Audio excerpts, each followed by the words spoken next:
environment needs to marry to make that work for the individual. So the environment needs to be supportive, and that has to be sort of palpable, and the environment needs to be a place where people do feel welcome, comfortable, accepted, understood, that their needs are understood, and to be free.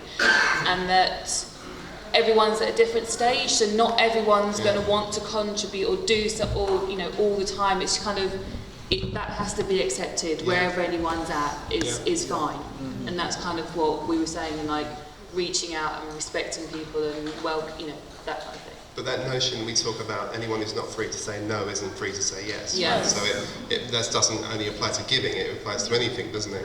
But actually what's interesting listening to what you guys are saying, and what strikes me, is that even a little church like ours will be alive to the notion of health and safety issues.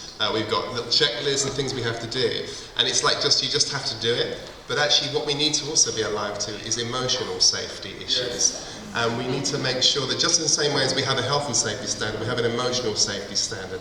That actually when you come in here, not only you're not going to trip over and hurt yourself, but actually you're not going to be tripped up and made look stupid, because it's an emotionally safe space for you to be in. And that I think is a very, very important issue.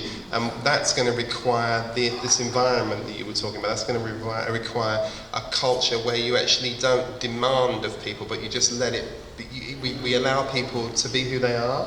And that's about acceptance, because I think sometimes the best we get to is tolerance. And you know what, if you go home today and they say, how was it in church? You say, oh, it was good, they tolerated me. That's not it, is it? That's not it. But if you go home and say, yeah, you know what, I really feel accepted in that place, somebody else in your home is going to go, well, can I come next time? It's a serious issue.